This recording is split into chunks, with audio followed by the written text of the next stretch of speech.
Hi everyone, welcome back to Gizmonkey. ഇന്ന് നമ്മൾ ഒരു പുതിയ പ്രൊഡക്റ്റാണ് റിവ്യൂ ചെയ്യുന്നത്. ഞാനൊരു ഡാഷ് ക്യാം വാങ്ങിച്ചു. 75 കമ്പനിയുടെ pro plus A500S dual dash cam ആണ്. ഒന്ന് രണ്ട് സംഭവങ്ങളാണ് ഒരു ഡാഷ് ക്യാം ഇൻസ്റ്റാൾ ചെയ്യാൻ എന്നെ പ്രേരിപ്പിച്ചത്. കുറച്ച് കാലം മുന്നേ ഞാൻ കാറ് സൈഡ് റോഡിൽ നിർത്തിപ്പോയ സമയത്ത് തിരിച്ചു വന്നപ്പോൾ ബാക്ക് ബമ്പറൊക്കെ ആരോ ഇടിച്ച് നല്ലോണം ഡാമേജ് ആക്കി പോയിരിക്കുന്നത്. അദ്ദേഹം വലിയ മാന്യതൊന്നും ഇല്ലാത്ത ആളായതുകൊണ്ട് മെല്ലെ മുങ്ങിയിരിക്കുന്നു, ഒന്നും പറയാതെ. അപ്പോൾ ഇങ്ങനത്തെയൊക്കെ സിറ്റുവേഷൻസ് ഉണ്ടാകുമ്പോൾ, അതായത് നമ്മൾ കാറിലില്ലാതെ പാർക്ക് ചെയ്ത് പോകുന്ന സമയത്ത്, അല്ലെങ്കിൽ ഒരു ആക്സിഡന്റ് ഉണ്ടാകുമ്പോൾ, ഒരു എമർജൻസി ഉണ്ടാകുമ്പോൾ, അങ്ങനെയൊക്കെയുള്ള ഒരു സമയങ്ങളിൽ നമുക്കൊരു പ്രോപ്പർ എവിഡൻസ് ആയിട്ട് ഈ ഡാഷ് ക്യാമിൻ്റെ വീഡിയോസൊക്കെ വളരെയധികം ഉപകരിക്കും. ഞാൻ കുറേ കാലമായിട്ട് ഇത് വാങ്ങണം എന്ന് വിചാരിച്ചിരിക്കുകയായിരുന്നു. അങ്ങനെയാണ് ആമസോണിൻ്റെ സെയിൽ ടൈം വന്നപ്പോൾ കുറച്ച് ഗിഫ്റ്റ് കൂപ്പണൊക്കെ റിഡീം ചെയ്ത് നമ്മളൊരു ബഡ്ജറ്റിൽ വന്നപ്പോൾ ഇതങ്ങ് വാങ്ങിച്ചു. ഇതിൻ്റെ ഒരു അഭിപ്രായം സാമ്പിൾ വീഡിയോസും കാണിച്ചു തരുന്നതിന് മുന്നേ നമുക്കിതൊന്ന് അൺബോക്സ് ചെയ്യാം. ബോക്സ് ഒക്കെ നല്ല ബിൽഡ് ക്വാളിറ്റിയാണ്. സ്റ്റിക്കറൊക്കെ പറിച്ച് ഓപ്പൺ ചെയ്യുമ്പോൾ കാണുന്നത് ഫ്രണ്ടും ബാക്ക് ക്യാമറയും അതിൽ ബോക്സിൽ നല്ല രസമായിട്ട് പാക്ക് ചെയ്തിട്ടുണ്ട്. പിന്നെ ബോക്സിൽ മാനുവലും ഇലക്ട്രോസ്റ്റാറ്റിക് സ്റ്റിക്കേഴ്സും ഒക്കെ ഉണ്ട് ഗ്ലാസ്സിൽ ഫിറ്റ് ചെയ്യുന്ന. ക്യാമറ ഡിസൈൻ നല്ലൊരു യുണീക്ക് ലുക്കാണ്. നല്ല ഒരു മാറ്റ് ടെക്സ്ചറാണ് നമ്മൾ തൊട്ട് നോക്കുമ്പോൾ മുകളിലൊക്കെ. പിന്നെ ഫ്രണ്ട് ക്യാമറ 2.7K റെസൊല്യൂഷനാണ്. 4K റെസൊല്യൂഷൻ്റെ കുറച്ച് താഴെയാണ്. പിന്നെ മുകളിലുള്ള മോഡൽസിലൊക്കെ 4K റെസൊല്യൂഷൻ ഉണ്ട്. ഇതിൽ 2.7K അത് മതിയാവുമെന്ന് എനിക്ക് തോന്നി. പിന്നെ ബാക്ക് ക്യാമിൽ ഫുൾ HD അല്ലെങ്കിൽ 1080 റെസൊല്യൂഷനാണ് ഉള്ളത്. അപ്പോൾ ഇതിൽ ഒരു ഇൻബിൽറ്റ് GPS-ഉം കൂടെ ഉണ്ട് കേട്ടോ ഈ മോഡലിൽ. പിന്നെ ബോക്സിലുള്ളത് ഇൻസ്റ്റലേഷനെ സഹായിക്കുന്ന ഒരു സ്റ്റിക്കും, പിന്നെ ബാക്ക് ക്യാമറയിലേക്ക് യൂണിറ്റിലേക്ക് കണക്ട് ചെയ്യാനുള്ള കുറച്ച് നീളം കൂടിയ ഒരു വയറും, പിന്നെ 12 വോൾട്ട് പോർട്ടിൽ കുത്താനുള്ള അഡാപ്റ്ററും ഉണ്ട്. അപ്പോൾ 2 USB ഉള്ളത് കൊണ്ട് നിങ്ങൾക്ക് വേറെ ഫോൺ ചാർജിങ് ഒക്കെ വേണമെങ്കിൽ ഇതിൽ തന്നെ സൈമൾട്ടേനിയസ്ലി ചെയ്യാൻ പറ്റും. പിന്നെ ഫ്രണ്ട് സ്ക്രീനിൽ മൗണ്ട് ചെയ്യാനുള്ള ഒരു സ്റ്റിക്കർ അഡാപ്റ്റർ, പിന്നെ നമ്മുടെ മെയിൻ ക്യാമറയാണ് ബോക്സിൽ പിന്നെ ഉള്ളത്. അപ്പോൾ സൈഡിൽ നിങ്ങൾക്ക് കാണാം മൈക്രോ SD കാർഡ് സ്ലോട്ടും പവർ കുത്താനുള്ള പോർട്ടും, പിന്നെ ബാക്ക് ക്യാമറയിൽ നിന്നുള്ള വയർ വന്നിട്ട് കുത്താനുള്ള പോർട്ടുകളാണ്. ഫ്രണ്ട് ക്യാമറ ആംഗിൾ നല്ല അഡ്ജസ്റ്റബിൾ ആണ് ഒരു പരിധി വരെ.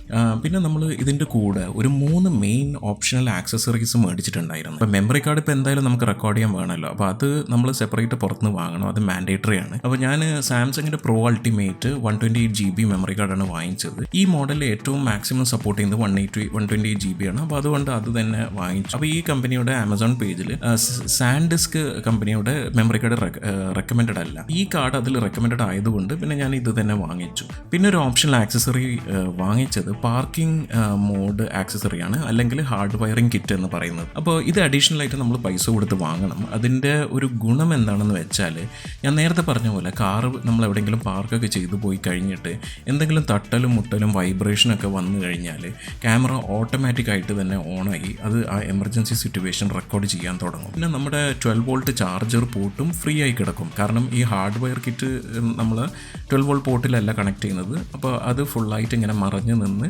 12 വോൾട്ട് ഇങ്ങനെ തൂങ്ങിക്കിടക്കാതെ നല്ല ഒരു ക്ലീൻ ഫീലായിട്ട് നല്ല നീറ്റ് ഇൻസ്റ്റലേഷനായിട്ട് കിട്ടും. അപ്പോൾ ഡെഫിനറ്റ്ലി എൻ്റെ ഒരു സജഷൻ എന്താ വെച്ചാൽ, നിങ്ങൾ പാർക്കിംഗ് ഡാഷ് ക്യാമറ വെക്കുന്നുണ്ടെങ്കിൽ ഡെഫിനറ്റ്ലി പാർക്കിംഗ് മോഡുള്ളത് വാങ്ങുക. ഈ ഓപ്ഷണൽ ആക്സസറി പാർക്കിംഗ് ഇതിൻ്റെതും റെക്കോർഡ് ചെയ്യുന്ന ഹാർഡ് വയറിംഗ് കിറ്റും അതിൻ്റെ കൂടെ തന്നെ വാങ്ങുക. പിന്നെ ഞാനൊരു ഓപ്ഷണൽ ആക്സസറി വാങ്ങിച്ചത് CPL ഫിൽറ്ററാണ്. അതായത് ഈ ക്യാമറൻ്റെ ഇവിടെ ഈ ഫ്രണ്ടിൽ വരുന്ന ലെൻസിൻ്റെ മുകളിൽ ഇത് ഫിറ്റ് ചെയ്യും. അപ്പോൾ ഇതെന്തിനാണെന്ന് വെച്ചാൽ, വെയിലത്ത് കാറിൻ്റെ ഡാഷിൽ റിഫ്ലക്ഷൻ അടിക്കുമല്ലോ, അപ്പോൾ അതും പിന്നെ ഡയറക്റ്റ് സൺലൈറ്റ് ഗ്ലാസ്സുമ്മൽ അടിച്ചിട്ടുള്ള റിഫ്ലക്ഷനും, പിന്നെ എതിരെ വരുന്ന വണ്ടികളുടെ ഗ്ലാസ്സിൽ നിന്നുള്ള റിഫ്ലക്ഷനും, അപ്പോൾ അതൊക്കെ ഒരു പരിധി വരെ ഫിൽറ്റർ പോളറൈസ്ഡ് ആയിട്ട് ആ ലൈറ്റൊക്കെ ഫിൽറ്റർ ചെയ്തിട്ടാണ് നമുക്ക് റെക്കോർഡ് ചെയ്യുക. പ്രൊഫഷണൽ ക്യാമറാസിലെ ഫിൽറ്ററിൻ്റെ അത്രയൊന്നും ഇതില്ലെങ്കിലും വലിയ കുഴപ്പമില്ല. അപ്പോൾ ഞാൻ വിചാരിച്ചൊരു USB അഡാപ്റ്റർ വെച്ച് ആദ്യം ഒന്ന് പവർ ഓൺ ചെയ്ത് ഫേം വെയർ അപ്ഡേറ്റ് ഒക്കെ ഉണ്ടെങ്കിൽ അതൊക്കെ ഒന്ന് ചെയ്ത് മൊബൈൽ ആപ്പ് ഫീച്ചേഴ്സൊക്കെ ഒന്ന് നോക്കിയിട്ട് പിന്നെ കാറിൽ ഇൻസ്റ്റാൾ ചെയ്യാൻ കൊണ്ടുപോകാൻ.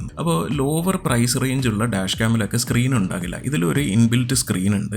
അപ്പോൾ നമ്മൾ കവറൊക്കെ പീൽ ഓഫ് ചെയ്ത് പവർ ഓൺ ചെയ്യുമ്പോൾ 70 ലോഗോ ആണ് ആദ്യം കാണാൻ പറ്റുന്നത്. പിന്നെ യൂഷ്വൽ ഡേറ്റ് ടൈം സെറ്റപ്പ് ഒക്കെ ചെയ്ത് മുന്നോട്ട് നീങ്ങാം. 70 ആപ്ലിക്കേഷൻ നമുക്ക് ഗൂഗിൾ സ്റ്റോറിൽ നിന്നോ അല്ലെങ്കിൽ ആപ്പിളിൻ്റെ ആപ്പ് സ്റ്റോറിൽ നിന്നോ ഡൗൺലോഡ് ചെയ്ത് ഓപ്പൺ ചെയ്യാൻ പറ്റും. പിന്നെ നമ്മൾ ആ ഡിവൈസ് ആഡ് ചെയ്യണം. അതായത് വൈഫൈ ഹോട്ട്സ്പോട്ട് ഓണാക്കി വൈഫൈ ലിസ്റ്റിൽ നിന്ന് ഈ ക്യാമറ കാണിക്കും, അതിലേക്ക് ആദ്യം കണക്ട് ചെയ്തിട്ട് പിന്നെ നമ്മൾ ഈ ആപ്പിൽ വന്നിട്ട് കണക്ട് ടു ഡാഷ് ക്യാം കൊടുത്താൽ അത് നേരെ അതിലേക്ക് കണക്ട് ചെയ്തിട്ട് എല്ലാ ആപ്പ് ഫീച്ചേഴ്സും നമുക്ക് യൂസ് ചെയ്യാൻ പറ്റും. അപ്പോൾ വീഡിയോ ഒക്കെ ഡൗൺലോഡ് ചെയ്യാൻ പറ്റുള്ളൂ ഫോണിൽ ഇങ്ങനെ ചെയ്യുകയാണെങ്കിൽ മാത്രം. അപ്പോൾ വേറൊരു വഴിയുള്ളത് മൈക്രോ SD കാർഡ് നമുക്ക് ഊരി കൊണ്ടുപോയിട്ട് കമ്പ്യൂട്ടറിൽ ഇട്ടോ അല്ലെങ്കിൽ ലാപ്ടോപ്പിൽ ഇട്ടിട്ടോ. അപ്പോൾ ഈ സാംസങ്ങിൻ്റെ കൂടെ ഞാൻ വാങ്ങിച്ചപ്പോൾ ഒരു മൈക്രോ SD കാർഡ് അഡാപ്റ്ററും കിട്ടുന്നുണ്ടായിരുന്നു ഫ്രീ ആയിട്ട്. അപ്പോൾ അതിൻ്റെ ഉള്ളിലിട്ട് കമ്പ്യൂട്ടറിൽ കോപ്പി ചെയ്ത് എടുക്കലാണ് ഞാൻ ചെയ്യാറ്. അതാണ് ഏറ്റവും ഫാസ്റ്റായിട്ട് ഫയൽസ് കോപ്പി ചെയ്യാൻ പറ്റുന്നത്. അപ്പോൾ കുറേ സെറ്റിങ്സ് ചേഞ്ച് ഒക്കെ നമ്മൾ ആപ്പിൽ ചെയ്യാം. അപ്പോൾ ഞാൻ പ്രതീക്ഷിച്ചതുപോലെ തന്നെ ഒരു ഫേംവെയർ അപ്ഡേറ്റ് ഉണ്ടായിരുന്നു. അപ്പോൾ അത് ഞാൻ ഫോണിൽ നിന്ന് ക്യാമറയിലേക്ക് പുഷ് ചെയ്ത് അപ്ഡേറ്റ് ചെയ്ത് പിന്നെ ഒന്നുകൂടി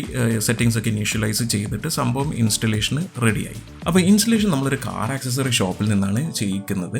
അവരാകുമ്പോൾ ഇത് ചെയ്ത് നല്ല എക്സ്പീരിയൻസ് ഉള്ള ആൾക്കാരുമാണ്, നല്ല നീറ്റായിട്ട് ഇൻസ്റ്റലേഷൻ ചെയ്ത് തരികയും ചെയ്യും. അപ്പോൾ ഞാൻ വിചാരിച്ചു അവരെ കൊണ്ട് തന്നെ ചെയ്യിപ്പിക്കുക. ഈ ചേട്ടൻ വളരെ ഹാർഡ് വർക്കൊക്കെ ചെയ്ത് നന്നായിട്ട് ഇൻസ്റ്റാൾ ചെയ്ത് തന്നിട്ടുണ്ടായിരുന്നു. അപ്പോൾ ഇനി കുറച്ച് ഡേ ആൻഡ് നൈറ്റ് സാമ്പിൾസും ഇതിൻ്റെ ഒരു എങ്ങനെയാണ് ഇതിൻ്റെ സാമ്പിൾസ് കാണാൻ ഒക്കെ ഒന്ന് കാണിച്ചു തരാം. അപ്പോൾ ഡാഷ് ക്യാം ഇൻസ്റ്റലേഷൻ കഴിഞ്ഞപ്പോൾ തന്നെ രാത്രിയായി. അപ്പോൾ നൈറ്റിലെ ഫ്രണ്ട് വ്യൂ ക്യാമറ ഇങ്ങനെയാണ് ഉള്ളത്. കുഴപ്പമില്ല, നല്ല വൈഡ് ആംഗിൾ വിഷനൊക്കെ ഉണ്ട്. ഒരുവിധം ഫ്രണ്ട് ഏരിയ ഒക്കെ കവർ ചെയ്ത് കിട്ടുന്നുണ്ട്. ഈ വീഡിയോ ടൈം ലൈൻ ഫുള്ളായിട്ടുള്ള video 4K video timeline ആയതുകൊണ്ട് ഈ വീഡിയോ 2.7K റെസൊല്യൂഷൻ ആയതുകൊണ്ടുമാണ് കുറച്ച് ചെറുതും ക്ലാരിറ്റി കുറവ് പോലും നിങ്ങൾക്ക് തോന്നുന്നത്. അപ്പോൾ ഇത് പക്ഷേ ഇൻഡിവിജ്വലായിട്ട് നമ്മൾ കമ്പ്യൂട്ടറിൽ ഈ ഫയൽ ഇട്ട് കാണുമ്പോൾ വളരെ നല്ല ക്ലാരിറ്റിയും നല്ല ഇതൊക്കെ ഉണ്ട് കേട്ടോ. അപ്പോൾ രാവിലത്തെ വ്യൂ നല്ല ക്ലാരിറ്റി ഒക്കെ ഉണ്ട്, കണ്ടില്ലേ? ലൈസൻസ് പ്ലേറ്റ് ഒക്കെ നല്ല ക്ലിയർ ആയിട്ട് കാണാം. അപ്പോൾ ഇതൊരു ഡെമോ പർപ്പസിനാണ് ഞാൻ ഇത് കാണിക്കുന്നത്. അപ്പോൾ ഇതിൽ GPS ഇൻബിൽട്ട് ആയതുകൊണ്ട് തന്നെ നമ്മൾ പോകുന്ന റൂട്ട് ലൊക്കേഷനും കോർഡിനേറ്റ്സും സ്പീഡും ഒക്കെ വീഡിയോയിൽ റെക്കോർഡായി നിൽക്കും.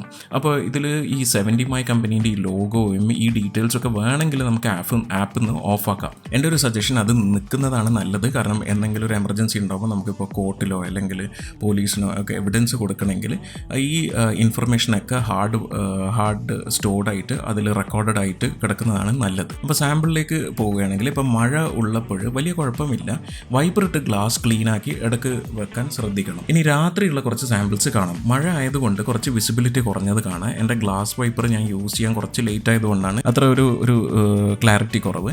ഇനി back camera 1080 full HD view ഇതാണ്. അപ്പോൾ നമ്പർ പ്ലേറ്റ് കുഴപ്പമില്ലാത്ത വളരെ അടുത്തെത്തുമ്പോൾ നമുക്ക് കാണാൻ പറ്റുന്നുണ്ട്. പിന്നെ എൻ്റെ ക്യാമറ കുറച്ച് മുകളിൽ ഒരു ആംഗിളിലാണ്, എൻ്റെ ബാക്ക് ഗ്ലാസ് കുറച്ചൊരു ആംഗിൾഡ് ആയതുകൊണ്ട് കുറച്ച് ചെരിഞ്ഞിട്ടാണ് നിൽക്കുന്നത്. അതും പിന്നെ ബാക്ക് ഗ്ലാസ് കുറച്ച് ടിൻറ്റഡ് ആയതുകൊണ്ടും പിന്നെ യാത്ര ചെയ്യുന്നതുകൊണ്ട് ബാക്ക് ഗ്ലാസ് ക്ലീന് പൊടിയൊക്കെ വന്നുകൊണ്ടാണ് ക്ലാരിറ്റി വിഷ്വൽസിൽ കുറച്ച് ക്ലാരിറ്റി കുറവ് തോന്നുന്നത്. പക്ഷേ ഫ്രണ്ട് ക്യാമറേൻ്റെ അത്ര ക്ലാരിറ്റി ഇല്ലെങ്കിലും ഒരു പ്രശ്നമില്ല, ഒരു ഡീൽ ബ്രേക്കർ അല്ല ഇത്. ഇനി കുറച്ച് എൻ്റർടൈൻമെൻറ്റ് വീഡിയോസ് കാണിച്ചു തരാം. ഒരു ചേട്ടൻ ഒന്നും ആലോചിക്കാതെ വളവിൽ വെച്ച് ഒരു ബൈക്കുകാരനെ ഇടിക്കാൻ പോയത് കിട്ടിയിട്ടുണ്ടായിരുന്നു. അപ്പോൾ രണ്ടാളും ചിരിച്ചുകൊണ്ട് പീസ് ഡീലൊക്കെ സൈൻ ചെയ്ത പോലെ പോയതുകൊണ്ട് വലിയ പ്രശ്നം ഉണ്ടായില്ല. പക്ഷെ പുള്ളി എടുത്ത് പിന്നെയും തിരിച്ചപ്പോൾ വേറൊരു സ്വിഫ്റ്റുകാരന് വീണ്ടും ചാർത്താൻ പോയി, ജസ്റ്റ് എസ്കേപ്പ് ആയിരുന്നു. അപ്പോൾ ഇങ്ങനെ പല കോമഡികളും കിട്ടും നമ്മൾ ഡാഷ് ക്യാം ഒക്കെ യൂസ് ചെയ്യുന്ന സമയത്ത്.